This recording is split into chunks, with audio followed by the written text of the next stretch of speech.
The Karrion Kross situation is turning out to be one of the weirdest moments of wrestling in 2024, where you really can't tell if you're being worked or this is a very real situation, a shoot, as some keen smart mark wrestling fans would know the term.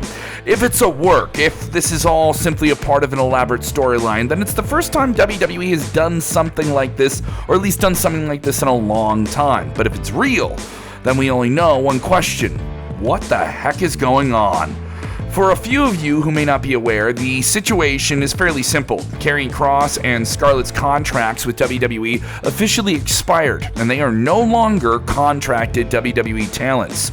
Many online have been speculating and protesting about how unfairly they have been treated, despite the momentum and surge of fan support behind them, especially in recent months. Even bigger live reactions. While the other camp online is critical, they still haven't bought into the hype and simply say, well, this is just another superstar or two that simply fell through the cracks. It's a part of the business.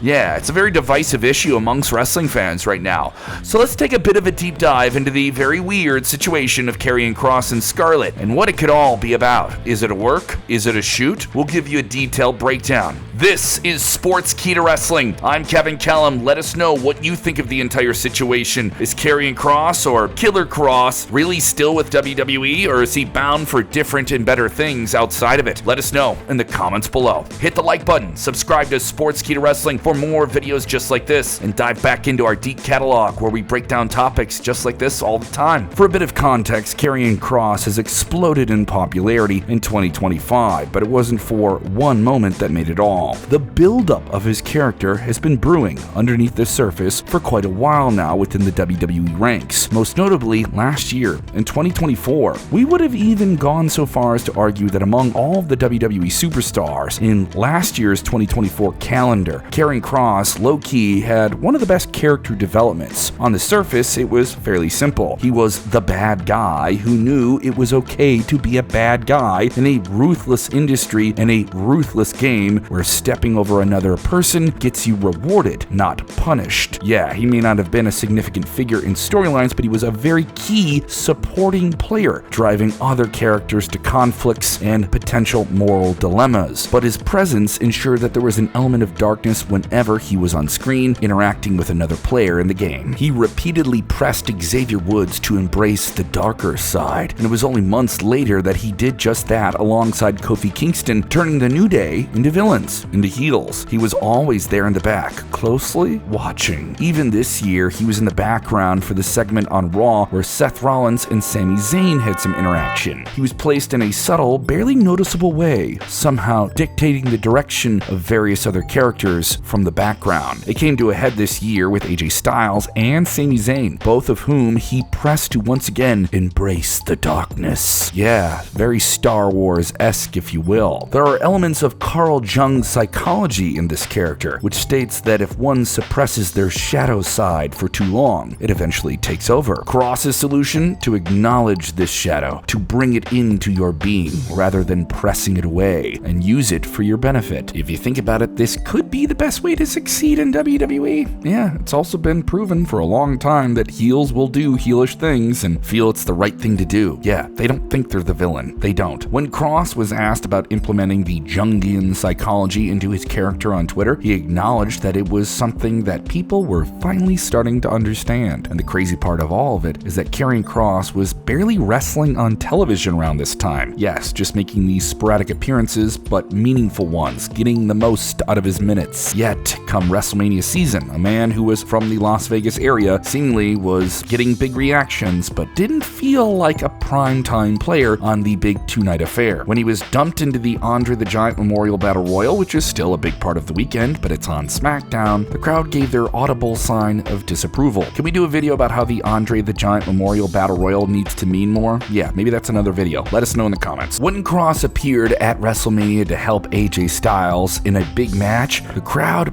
popped in a magnificently significant way. But it was a promo he cut after WrestleMania that got everybody's attention online. He completely destroyed Goldberg veteran's advice of being a good soldier, telling him to keep things as they were. Being a good soldier in WWE meant not getting booked in the roles he wanted, getting your time cut, and having your ideas shot down. There was an undeniable element of realism, of real frustration in Kross's promo in a podcast appearance. So what did WWE do about it? Not much. This is where the systemic problems began to expose themselves, or did they? WWE has certainly changed the culture backstage. It is certainly more creatively driven, more dialed in, and has long-term payoffs in mind, and has developed talents in the process as compared to the Vince McMahon-controlled era of just a few years ago. This, though, may be an example of some problems just existing that are just a natural part of the process. Not everybody gets what they want. Braun Strowman, who had been released months prior, essentially told Karrion Kross publicly on Twitter that WWE only wants to push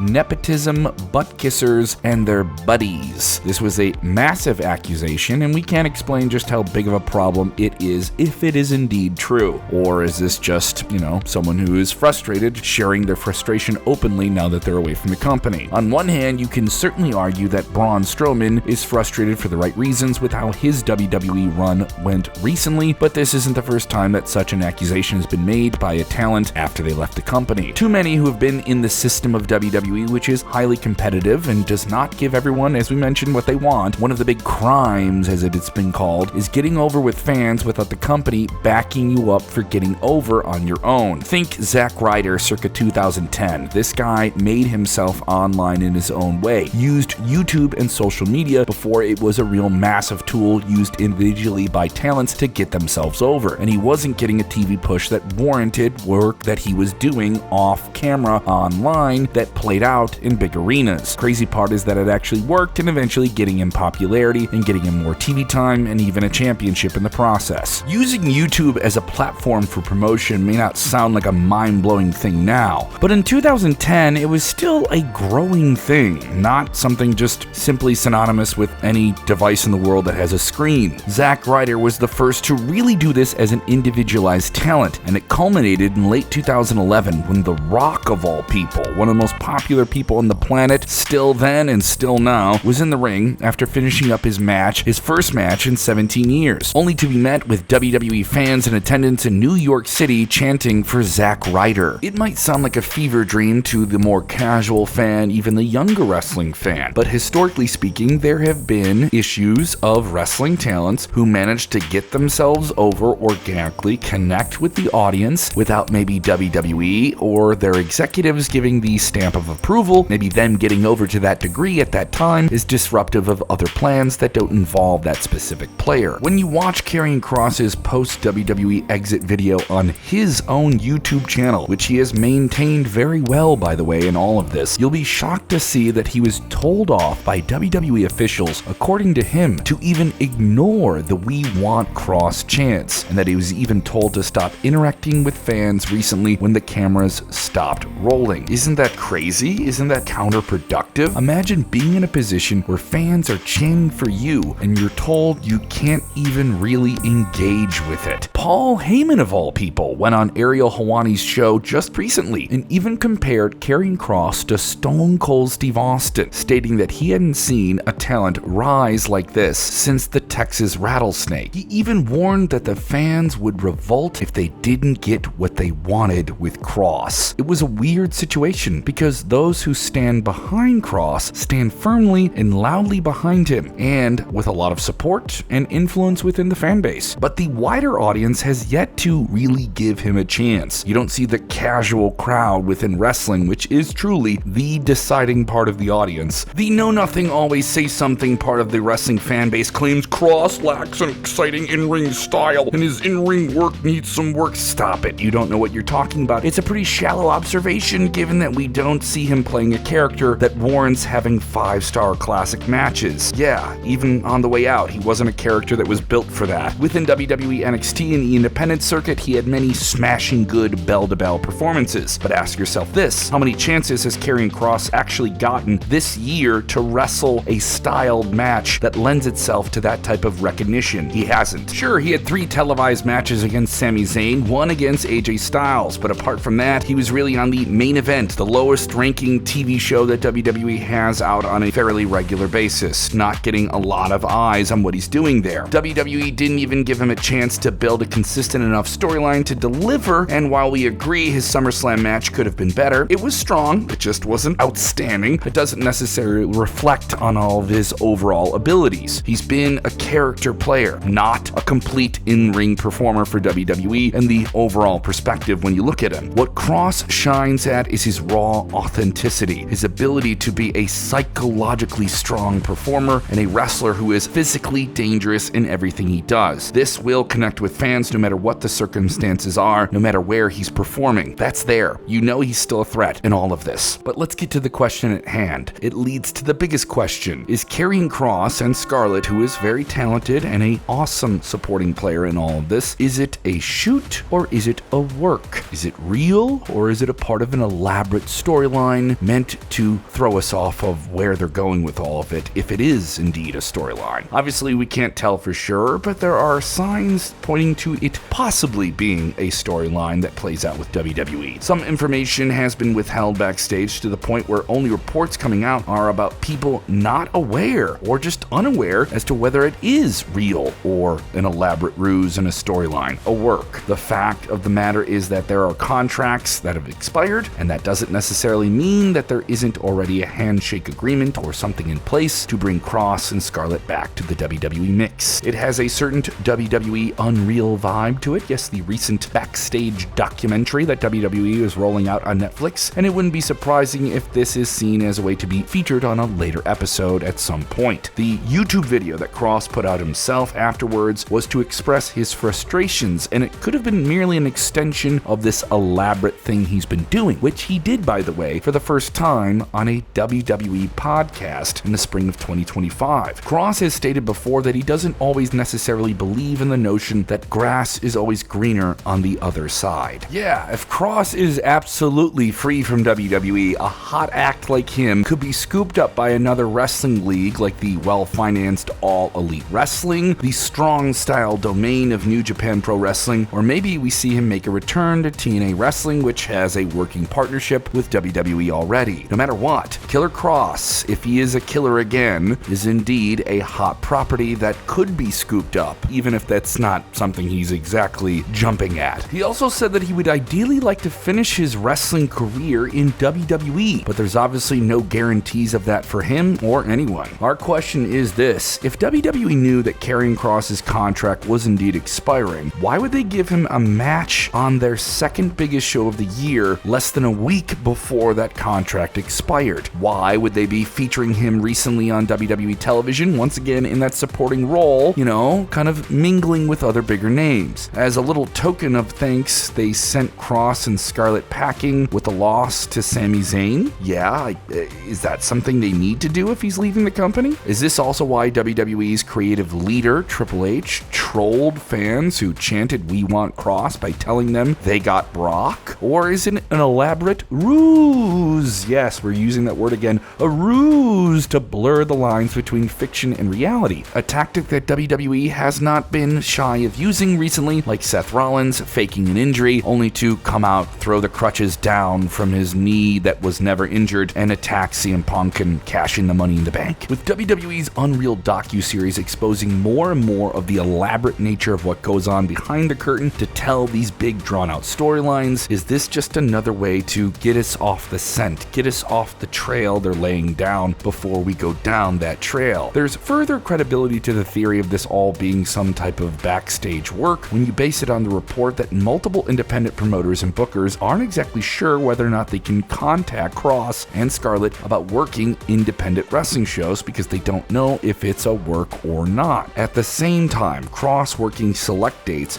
across the independent wrestling world while not disclosing his WWE status would certainly show a level of dedication to protecting the allure of all of this. Still, if the independent wrestling world doesn't know what's going on, it gives us an inkling that all of this might just be see WWE, Karrion Kross and Scarlett pulling a fast one or a really slow one over all of us. Or it may just be another unfortunate ending to a WWE career that had a lot of potential but was never fulfilled. If Kross is indeed done with WWE, this is one of those cautionary tales that may expose the general part of WWE. Like we said, not everyone gets what they want. Sometimes what the fans want for a specific performer isn't always fulfilled at a pace that they like. Sometimes getting over at the wrong time might be something that just isn't going to get you over in the long run. Yeah, let's hope that isn't the case, that the bad guy is back on our screens before we know it, that t-shirt he has about manipulating someone with strings is just truly playing out here, if he is indeed the puppet master he claims to be. Tick tock.